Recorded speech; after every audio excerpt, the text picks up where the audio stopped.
Hola, buenas tardes a todos. Un gusto saludarlos de parte de todo el equipo de Impulso y de Fuerza U. Estoy agradecido y feliz de tenerlos aquí una vez más en esta presentación. Hoy me encuentro con mi compañera Chantel Gaeta. Ya la conocen muchos, es la presidenta de la carrera de medicina del Centro Universitario de la Costa. Hola, Chantel. Hola, muy buenas tardes. Muchas gracias por sintonizarnos el día de hoy. Y pues vamos a tener nuestro conversatorio sobre enfermedad hipertensiva en el embarazo. Y el día de hoy nuestro invitado es el doctor Luis Alberto Chacón Galán. Él es médico cirujano y partero por la Escuela Superior de Medicina del IPN, ginecólogo obstetra por el Centro Médico de Catepec y es ginecólogo y obstetra en el CMQ, ¿verdad? Y también tiene su certificación por la sociedad La MACE de parto respetado. El día de hoy es 31 de agosto y se celebra el Día de la Obstetricia y de la Embarazada y nos va a acompañar el doctor para nuestro conversatorio. Adelante, doctor. ¿Qué tal? Muy buenas tardes. Me da mucho gusto estar con ustedes. Esperemos que la plática del día de hoy sea de interés para todos y poder resolver el mayor número de dudas posibles. Pues sí, quiere que comencemos con una breve introducción sobre la enfermedad hipertensiva del embarazo. Claro, bueno, mire, la parte más importante de por qué nosotros debemos de conocer lo que es la enfermedad hipertensiva del embarazo es porque es la principal causa de muerte materna en México. A nivel mundial se dividen en países de primero y de tercer mundo. En los países de primer mundo, como Estados Unidos, Suecia, España, Inglaterra, las mujeres fallecen por enfermedades inmunológicas. En los países de tercer mundo, como lo es Latinoamérica, África, bueno, básicamente nosotros que pertenecemos a América Central, la principal causa de muerte es hemorragias. Dentro de las hemorragias puede ser porque no se utilizaron los medicamentos en el tiempo necesario, o la segunda causa es por una mujer que desarrolló enfermedades hipertensivas. Por eso es muy, muy importante tomarlo en cuenta. Pese a todos los boletines que se saquen, la principal causa de muerte materna en México sigue siendo la preeclampsia. Saber o conocer el número de pacientes que van a tener preeclampsia va a depender mucho de la región donde nosotros estemos viviendo o estemos residiendo. Por ejemplo, en mi caso yo podría decirles que cuando yo hice la especialidad en Toluca y Ecatepec, el porcentaje de preeclampsias era muy alto. Nosotros teníamos de cada 10 embarazadas, teníamos entre 6 a 8 preeclampsias. Sin embargo, aquí en Puerto Vallarta o en la región del Pacífico, afortunadamente es muy bajo. Llegamos a tener entre 3 a 4 embarazadas de 10. Las cifras que se reportan de incidencia de preeclampsia en México son del 2 al 10%. Como les comento, va a variar dependiendo de la región en la cual estemos. Una parte que también es muy importante comentar de la preeclampsia es que tú puedes tener un cuadro tan básico donde solamente la paciente presenta cifras tensionales elevadas. ¿A qué llamamos elevado? Mayor de 140/90. Esto es muy, muy, muy importante porque llegan y te dicen, doctor, la paciente tiene 138/88. ¿Eso es preeclampsia? No es preeclampsia. Eso es muy...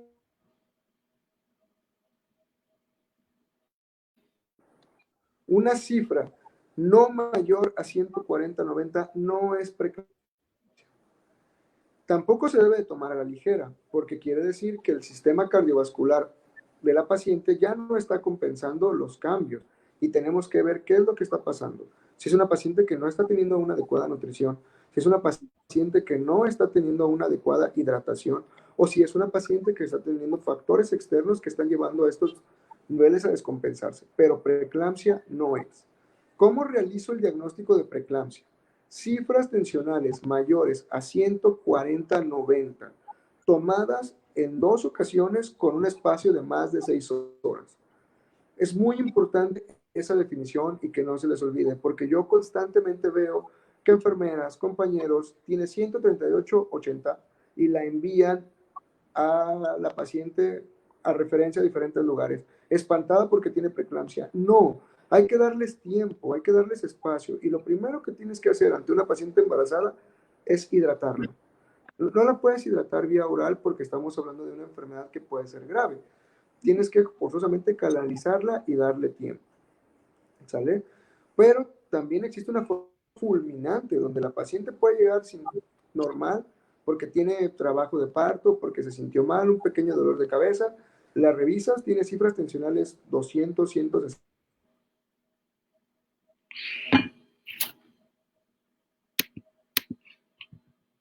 tensionales de 200, 160 y estarte haciendo una complicación que se llama síndrome de HELP, que quiere decir que su hígado ya está dañado. ¿Hay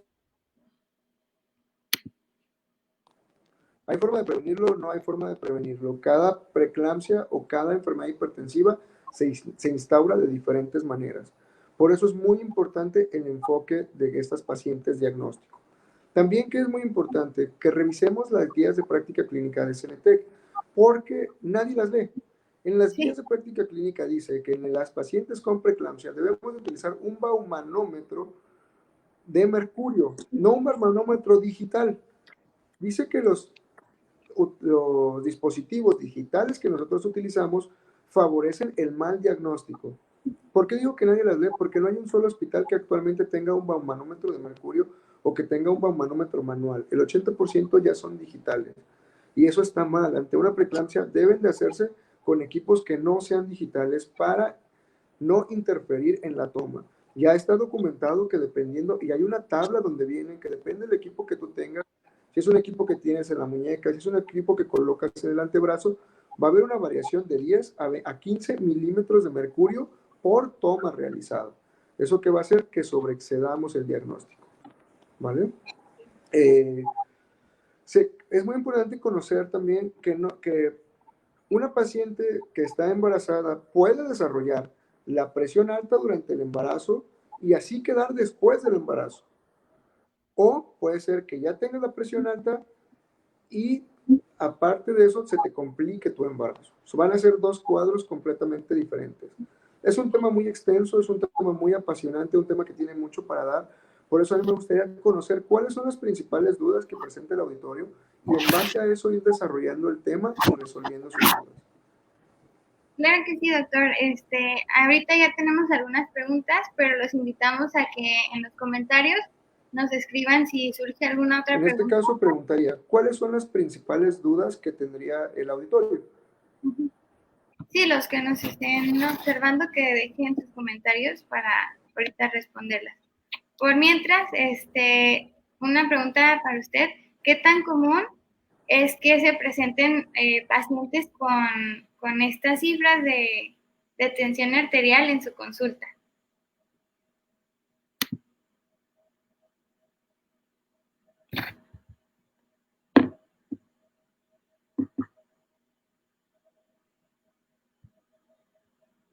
Bueno, ahorita tuvimos un pequeño error técnico. Ahorita regresamos con el doctor.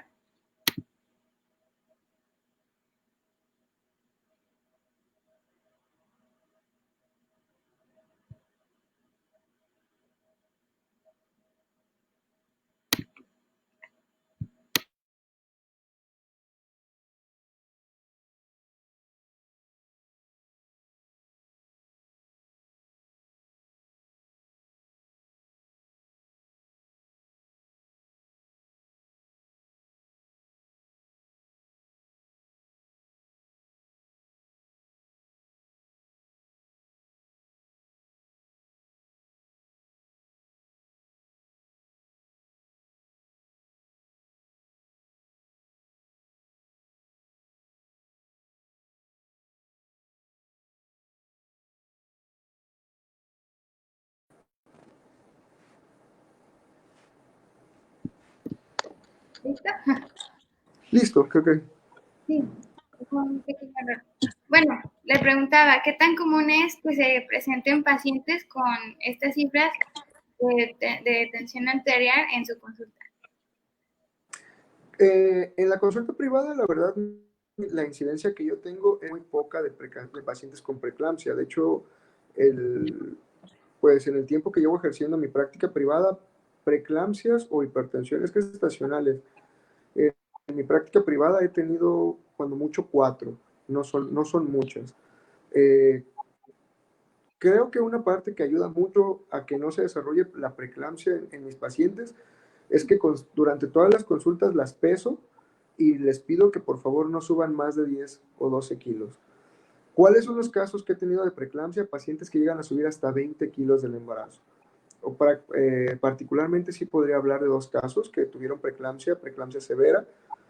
Afortunadamente no tuvieron repercusiones orgánicas. ¿A qué me refiero? Su hígado y su riñón, que son los órganos que más daña la presión, estuvieron bien, pero sí fueron pacientes que costó trabajo controlar su presión. Tuvimos que incluso no pudieron tener acceso a un parto por la presión alta.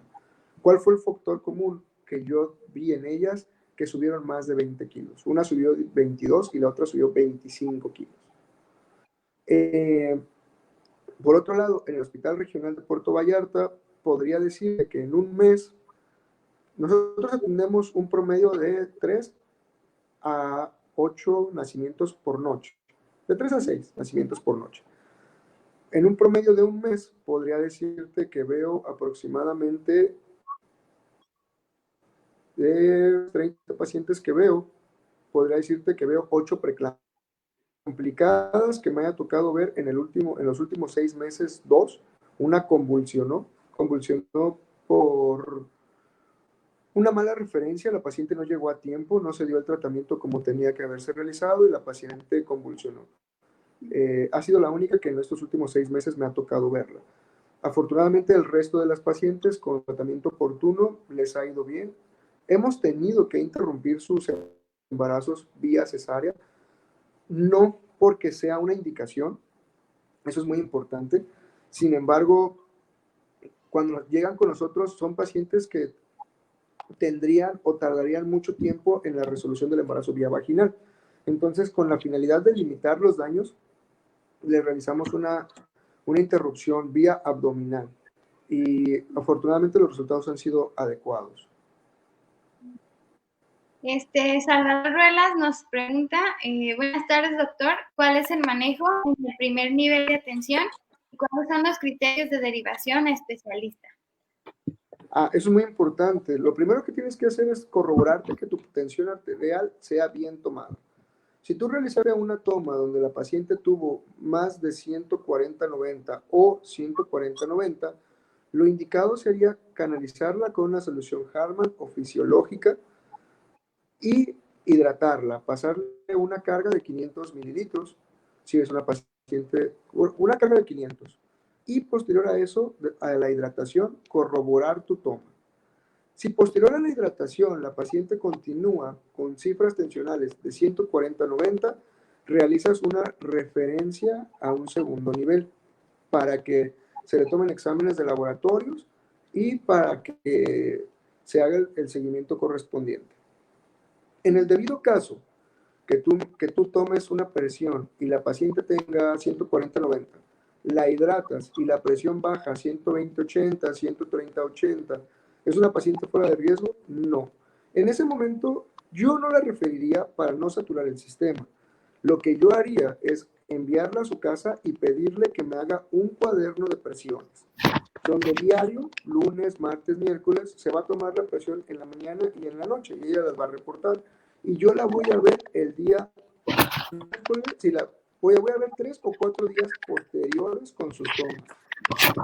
Si existen 2 tomas de presiones arteriales con 140/90, la envío a segundo nivel con su hoja de presiones, donde yo ya justifiqué. Y lo más importante de primer nivel es sensibilizar al paciente, no espantarlo. Eso es muy importante, no es espantarlo y decirle, como las envían, señora, usted tiene preeclampsia, se va a morir. No, es decirle, señora, usted está cursando con una complicación de su embarazo que la gravedad va a depender de los cuidados que usted le dé, de los cuidados que usted nos ayude a tener, más la tolerancia que su cuerpo tenga. ¿A qué me refiero? Si es una paciente que comienza a tomarse el medicamento con cierta rutinariedad, es una paciente que comienza a cambiar su dieta, que no sube de peso, probablemente la preeclampsia se va a controlar. Si es una paciente que no le interesa tener control porque no se sabe qué medicamento toma, no se lo toma a su hora y solamente va al médico para decirnos que no está controlada, le va a ir mal, porque invariablemente no estamos ayudando a frenarla, pero esto es un trabajo en conjunto, donde como médico tengo que tener la capacidad de sensibilizar a un paciente y hacerlo entender la parte activa que él debe tomar en su tratamiento, y como paciente tener la disposición de ayudar al médico a lograr un adecuado control. Los criterios de referencia básicamente son que tengas una paciente con 140-90, no hay más, ¿sale? Muy importante, 140-90 y corroboren sus tomas. No una paciente con 130-80, no una paciente con 139-89, no, no, hay que dedicarles tiempo. Yo sé que el sistema está saturado, yo sé que todos tenemos mucho trabajo, pero es muy importante comenzar a individualizar a los pacientes y comenzar a darles el tiempo que cada paciente necesita. Ahora, si el paciente te dice que no tiene tiempo, que no se puede esperar, que está incómodo, es muy importante comenzarlos a hacer firmar a ellos responsivas, en los cuales no lo hospitalizas o no lo envías, o lo envías porque es un paciente con mal control, un paciente con poca disposición a control, para que el médico que lo reciba ya sepa que es un paciente que tenemos que tener más cuidado y tenemos que comprometerlo de alguna manera, porque es un paciente que no tiene ganas de ayudarnos. Pero es muy importante un trabajo en equipo. Ya no se, en el embarazo no puede ser solo lo que el médico diga, o solo lo que la paciente pida, o solo lo que la suegra, porque también es algo muy común en el embarazo, que la suegra o la mamá les dice, no, es un trabajo en equipo, donde tenemos que buscar que el punto en común, la paciente, el bebé, estén cómodos y sanos. Otra pregunta es, ¿cuál es la diferencia entre eclampsia y preeclampsia leve y severa? Porque siempre quedan dudas ¿Me puedes repetir la pregunta? Es que se sí. ¿Y cuál es la diferencia entre la preeclampsia leve y severa y la eclampsia? ¿Esa pregunta la hizo un estudiante de medicina o el público? Porque si es un estudiante de medicina me daría mucha tristeza, tienes que leer, aprender a leer y volver a leer. Porque la finalidad ya cambió la norma. Es una clasificación compleja, sí, porque la diferencia entre preeclampsia severa y preeclampsia sin criterios de severidad son los criterios de severidad. ¿Qué significa criterios de severidad? Que estás teniendo lesión a un órgano blanco. ¿Cuáles son los principales órganos que va a dañar la preeclampsia? Hígado, riñones y sistema nervioso central. Si es una paciente que tiene cefalea, que es muy importante y les pido por favor a todos los estudiantes de medicina que les que les pidan a sus profesores que les enseñen a hacer semiología, porque tienen que aprender, y eso no se lo voy a decir yo, se lo voy a dejar de tarea, cómo es la semiología de una paciente con cefalea hipertensiva en el embarazo. Porque todas las señoras embarazadas o todas las pacientes embarazadas llegan con cefalea frontal. Una cefalea frontal no es preeclampsia. Es una cefalea tensional originada por otras cosas, pero preeclampsia no es. Está muy bien descrito, ¿vale? Entonces el primer criterio de severidad sería cefalea, que les voy a dejar por favor que investiguen. Cualquiera que tenga dudas puede contactarme.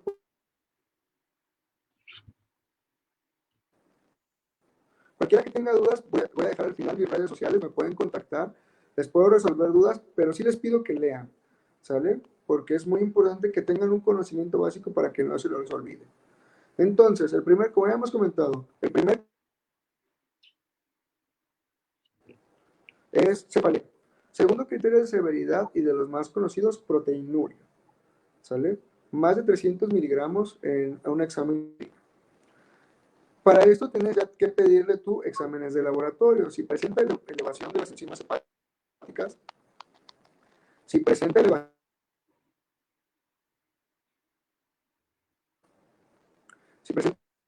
elevación de la bilirrubina total, son criterios de severidad. Que comience la paciente a estar en anuria. Eso de anuria también es muy importante porque hay que cuantificar la orina de una paciente que esté bien hidratada. Si está en anuria, ya sería criterio de severidad. Que tenga disminución de las plaquetas por debajo de 150,000 sería criterio de severidad. Entonces, Resumiendo, siempre que una paciente va a presentar lesión a un órgano blanco, es una preeclampsia severa. Si es una paciente que únicamente tiene 140-90 con proteinuria después de las 20 semanas, es una paciente preeclámptica sin criterio de severidad, ¿sale? Y eclampsia significa convulsiones en el embarazo. Una paciente que presentó la presión elevada y convulsionó. O una paciente que no sabías que tenía la presión elevada, te llegó convulsionando, es preeclampsia. Es el primer foco diagnóstico, preeclampsia. ¿Que tienes que hacerle más estudios? Sí, pero la primera causa o la primera impresión diagnóstica sería preeclampsia. Muy bien. Esta otra pregunta, si una mujer hipertensa y previamente de su embarazo es tratada con enalapril ante la sospecha de ¿Qué que... otra duda comentan? Si una mujer es hipertensa y es tratada con enalapril ante la sospecha de embarazo, ¿se suspende el tratamiento previo?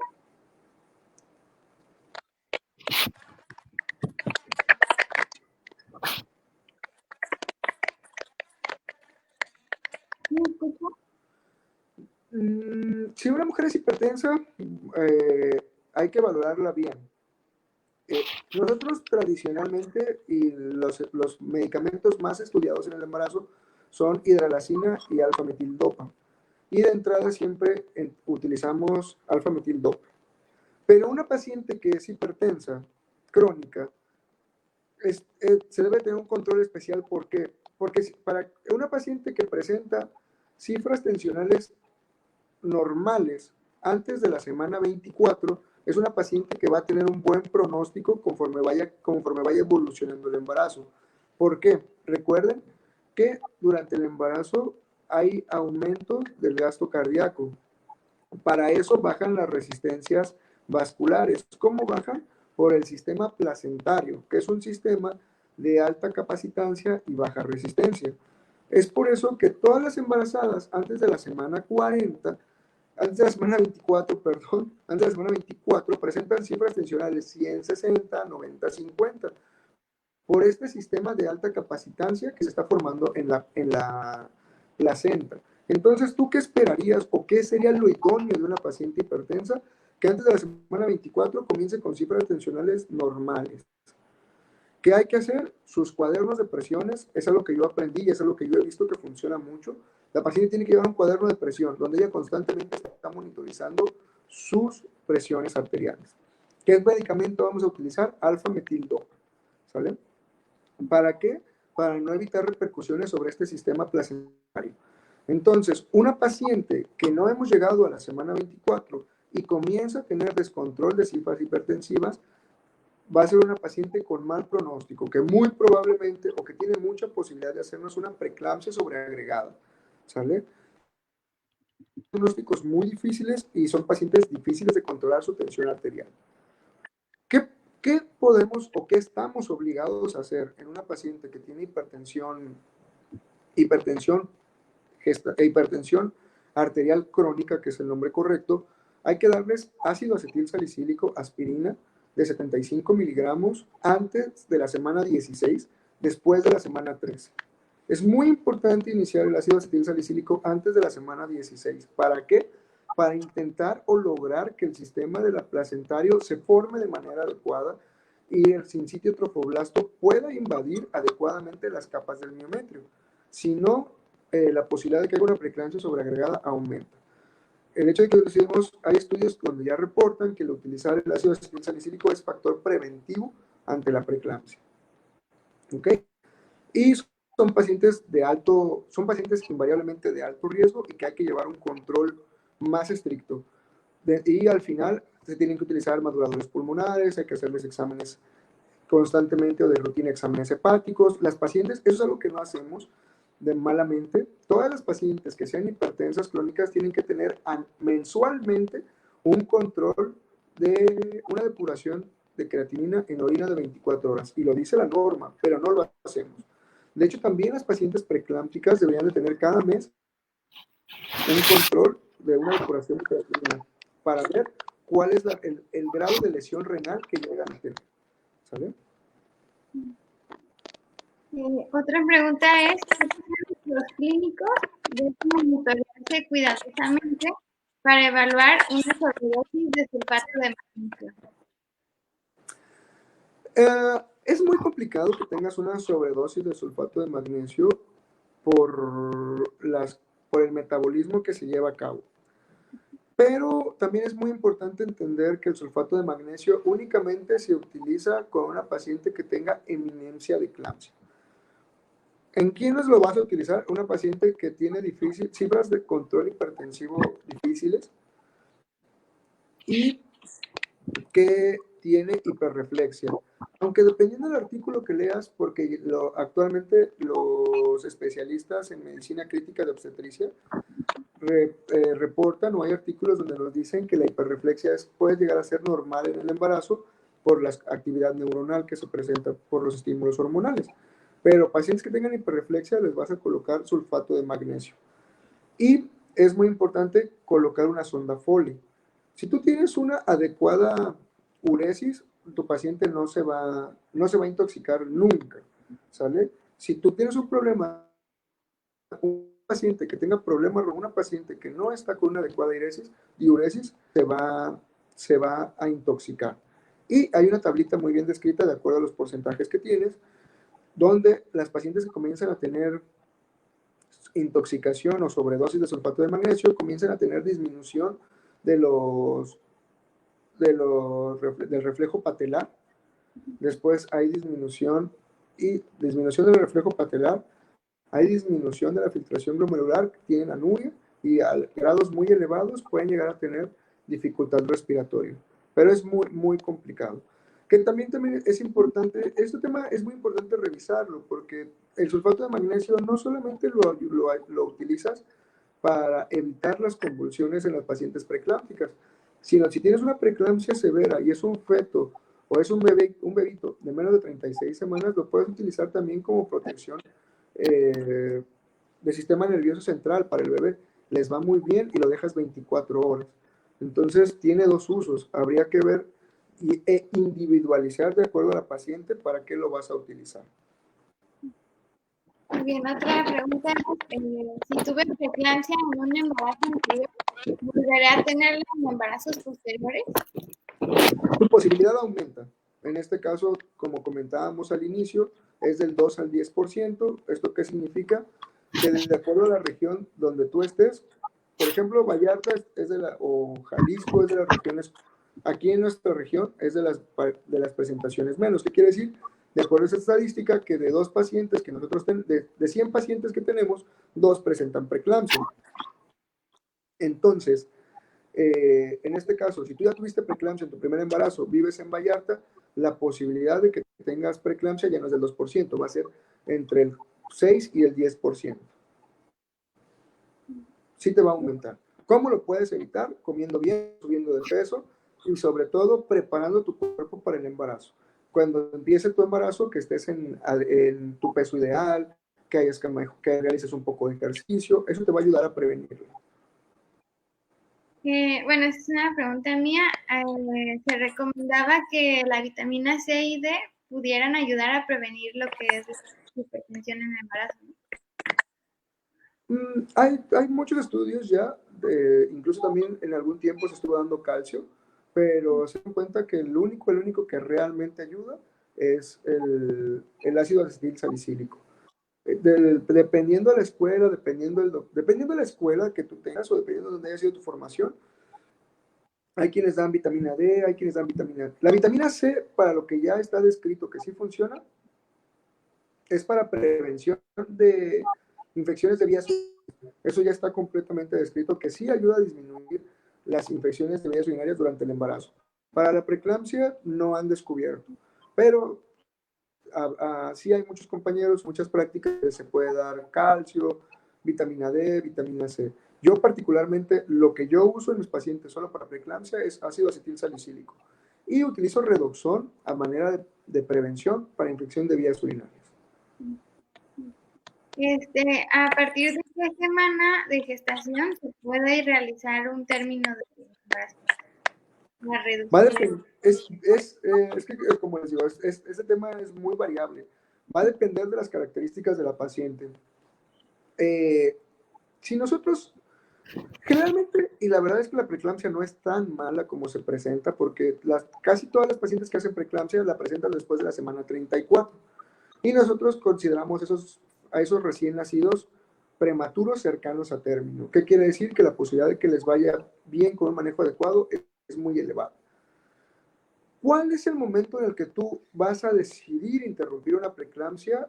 Dependerá mucho del estado de la paciente, de las condiciones que tú tengas y del equipo y material que tú presentes. Por ejemplo, si nosotros trabajamos en Centro Médico de Occidente, Hospital Soquipan, Hospital Civil, ¿puedo darle maduradores pulmonar a ese bebé de 34 semanas? Bueno, lo idóneo es darles maduradores a todos los que tienen menos de 36 semanas y comenzar a hacerles controles periódicos para ver cómo se encuentran sus plaquetas, cómo se encuentra su hígado y esperarnos hasta que no tenga criterios de síndrome de HELP.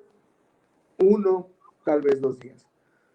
Pero nosotros, por ejemplo, en el hospital aquí de Puerto Vallarta, ante un cuadro de una paciente, aunque no sea una preeclampsia severa, nosotros los interrumpimos porque no contamos con los insumos necesarios o una terapia intensiva para poderle dar un manejo posterior. Entonces, ¿qué queremos hacer? Limitar el daño. Va a depender mucho del lugar donde tú estés. Y las semanas, lo idóneo también sería, de acuerdo a la edad gestacional, es tener un consenso nosotros con neonatología, con pediatría, donde el hospital nos dijera, mira, de acuerdo a las características de mi hospital, tú puedes sacar un bebé de 30 semanas y ese bebé tiene una sobrevida del 80%. O, ¿sabes qué? Un bebé de 33, 34 semanas. Por debajo de eso, no. Entonces, igual, haces manejos para estabilizar, porque cabe mencionar que una preeclampsia no la tienes con 200, 120 y la interrumpes. Lo primero que hay que hacer es el manejo inicial. Hay que hidratarla, hay que iniciarle medicamentos antihipertensivos, si es necesario utilizar maduradores pulmonares y esperarnos las 72 horas para poder sacar a ese bebé en las mejores condiciones posibles si es una paciente que se estabilizó. Si es una paciente que no... ¿Cuánto tiempo tenemos? También eso es importante para estabilizar a una paciente. 8 horas. Siempre y cuando no sea una paciente que tiene síndrome de HELP. ¿Qué es el síndrome de HELP? Cuando tenemos plaquetas por debajo de 150,000, transaminasas elevadas 2 veces su valor estándar, que sería entre 90 arriba de 100. ¿Sale? Eso es un síndrome de HELP. Y bilirrubina total por arriba de 1.2. Si tienes una paciente con un síndrome de HELP, hay que interrumpirse. Se tienen que solicitar hemoderivados. También lo idóneo sería, antes de interrumpirla, realizarle un rastreo hepático para ver que no tenga hematomas y interrumpirla. Pero ella ya la interrumpes porque ya no es una preeclampsia con un síndrome de HELP. Dividir hasta dónde llega preeclampsia severa, dónde es síndrome de HELP, es muy complicado porque hay quienes hablan que el síndrome de HELP es la evolución natural de la preeclampsia. Entonces aquí lo más importante va a ser las condiciones de tu paciente. Doctor, mi paciente tiene 180, 120 de presión. ¿Y cómo está su hígado? Está bien. ¿Cómo está su riñón? Está bien. Podemos tomarnos las 8 horas para estabilizar a esa paciente, ¿sale? Mi paciente tiene 140-90 de presión, pero tiene enzimas hepáticas elevadas, plaquetas bajas, bilirrubinas totales elevadas, hay que interrumpirla aunque tenga 140-90. Doctor, pero mi paciente tiene 30 semanas, hay que interrumpirla. Es un síndrome de HELP y se nos va a complicar. Lo idóneo sería que saliera una terapia intensiva y darle manejo posterior. Entonces, ahí sí vamos a depender mucho del cuadro de cada paciente, ¿sale? Para individualizarlo. ¿Cuáles son los factores de riesgo que pueden aumentar la predisposición de una enfermedad hipertensiva durante el embarazo? Los factores de riesgo van a ser extremos de la vida, menores de 18 años o hasta pacientes de 18 años, mayores de 35 años. Pacientes con obesidad, un índice de grasa corporal por arriba de 30, que sea su primer bebé, son los principales factores de riesgo para que una paciente tenga hipertensión. ¿Sale? Otra, si se presenta de forma precoz puede suponer un problema para el feto si no se trata. Si se presenta, ¿cómo, perdón? De forma precoz. Si se presenta, si se presenta de forma precoz, tendríamos que buscar que esa paciente tenga alguna enfermedad inmunológica. Generalmente la preeclampsia se presenta después de la semana 32 del embarazo. Si es una paciente que tuvo preeclampsia severa a la semana 28, hay que buscarle alguna enfermedad inmunológica, principalmente síndrome de anticuerpos antifosfolípidos. Es un criterio para síndrome de anticuerpos antifosfolípidos.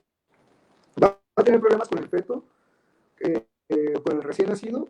Eso va a depender mucho de la unidad donde ella se encuentra.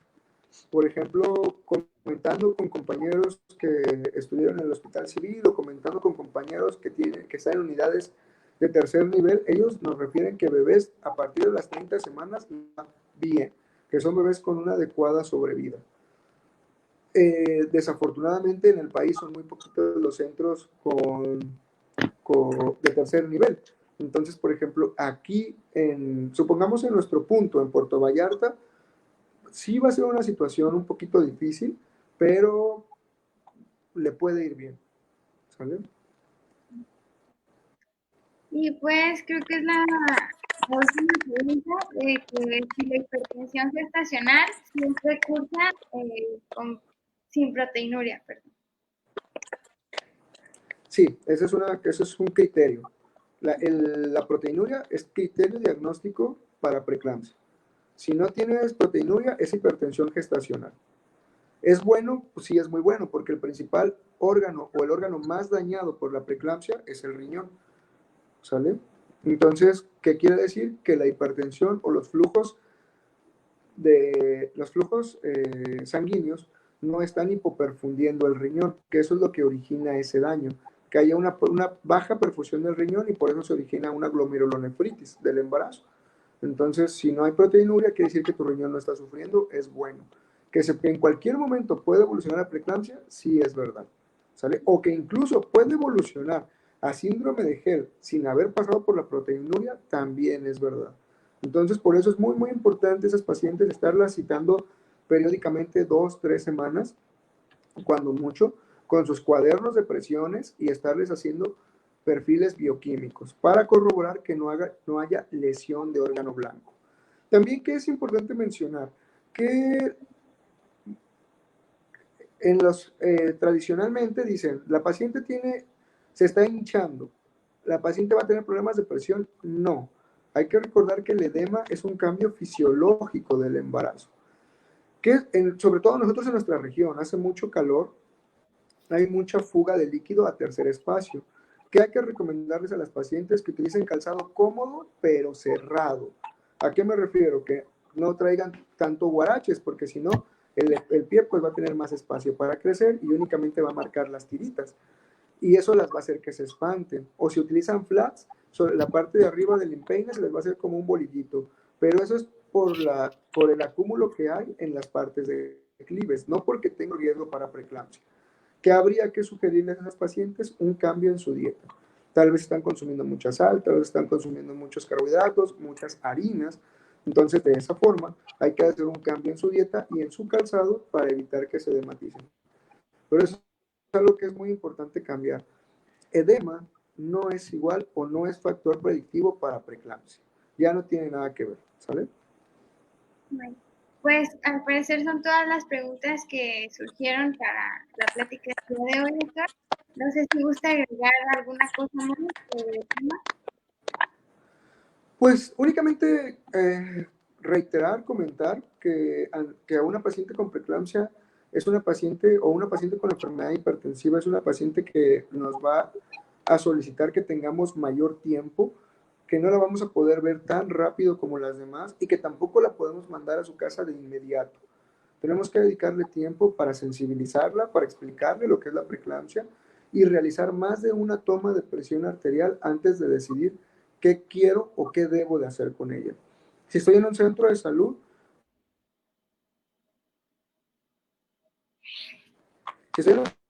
bueno, si la vi hoy lunes o la vi hoy martes o la vi el viernes, citarla en 2 o 3 días posteriores y yo volver a corroborar su tensión arterial. Si corroboro que su tensión arterial sale dentro de lo normal, pues bueno, no me quedo tranquilo. Le hago una hoja de referencia para consulta externa porque la tiene que ver un especialista y le tienen que hacer exámenes. Y la pongo como paciente con factor de riesgo para preeclampsia, porque es obesa, porque es su primer bebé, ¿sale? Pero comenzarlas a dirigir.